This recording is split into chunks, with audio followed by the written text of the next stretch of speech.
या चैत्र नवरात्रे में, शारदीय नवरात्रे में, आषाढ़ी नवरात्रे में, आदिकादिक पौष नवरात्रे में हम शंकर की, हम जगत जननी जगदम्बा की जब स्थापना करते हैं, या हम नूतन घर का प्रवेश करते हैं, या गणेश जी की स्थापना करते हैं, या कोई दुकान को प्रवेश करते हैं, या कोई शुभ कार्य करने के लिए अग्रण्य होते हैं, तो हम कलश की स्थापना क्यों करते हैं? आज शिव महापुराण में शुरुआत में अपन शिव और पार्वती की यही संवाद को लेकर चलते हैं।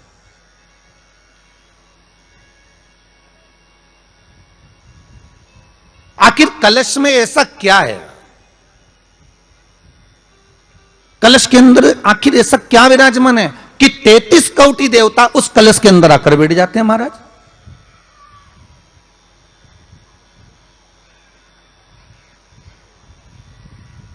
आप कोई यज्ञ करने जा रहे हो, आप कोई पोथी पुराण करने जा रहे हो, आप कोई अच्छा कार्य करने जा रहे हो, तो ब्राह्मण देवता कह देते कलश की स्थापना होगी, कलश की शोभा यात्रा निकलेगी, कलश यात्रा निकलेगी, कलश विराजमान होगा। और आज हर की पौड़ी पर, प्रयागराज में, या उज्जैनी में, नासिक में जो बड़े बड़े कुंभ के मेले होते, कुंभ का मतलब भी तो कलश से होता, उसकी महत्वता क्यों है? उस कुंभ की, उस घड़े की महत्वता कहां से प्रकट हो गई? शिव महापुराण की कथा कहती है महाराज, भगवान औघड़दानी शंकर स्वयं आद्य शक्ति जगदम्बा से कहते हैं कि जगदम्बा तू क्या चाहती है बोल। तो जगत जननी जगदम्बा कहती है कि जहां मैं हूं वहां शंकर है, ये आपने कह दिया, पर जहां शंकर है वहां पार्वती का होना जरूरी है। उसके लिए सिद्ध करने के लिए एक स्थान ऐसा बनाया जाए जहां पर शंकर विराजमान है और शंकर के साथ पार्वती विराजमान है। तो शिव जी ने कहा, पार्वती उसके लिए मैं तुझे एक सुंदर कलश का निर्माण कर देता हूं। दुनिया का रचनाकार, दुनिया की रचना करने वाले महाराज, संपूर्ण ब्रह्मांड की रचना करने वाले, जिनको भगवान शिव ने स्वयं ब्रह्मदेव से कहा है कि ब्रह्मा जी तुम सृष्टि खंड को आगे बढ़ाइए, सृष्टि की रचना करिए। और आज ही के दिन, यही चैत्रीय प्रतिपदा के दिन,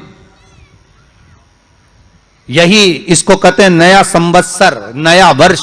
हिंदू धर्म में क्यों कहा जाता है? आज ही के दिन ब्रह्मा जी ने महाराज सृष्टि की रचना करना प्रारंभ करा था। आज ही के दिन भगवान शिव और ब्रह्मा का संवाद हुआ था। सीधे भगवान शंकर ब्रह्मदेव के पास जाकर बोले थे, हे ब्रह्मदेव आप सृष्टि की रचना करिए। तो ब्रह्मा जी ने पूछा था, सारे नक्षत्र आपने बनाए, सारे दिन आपने बनाए, सारी घड़ियां आपने बनाई, सारा पल आपने बनाया, मनुष्य की श्वास गिनती, काउंटिंग, अर्थात मनुष्य के शरीर की रोमावली, ये सब आपने निश्चित करी है।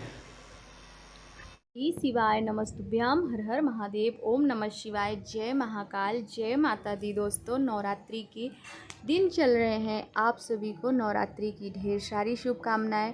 दोस्तों, जैसा कि गुरु जी के मुखारबिंद से आपने शिव महापुराण कथा का ये कलश स्थापना का सुझाव सीखा है, तो आप लोग ये सुझाव अपने जीवन में उतारिए और कीजिए कि हमें नवरात्रि में कलश स्थापना क्यों किए, हम कलश स्थापना क्यों करते हैं और हम किस लिए करते हैं।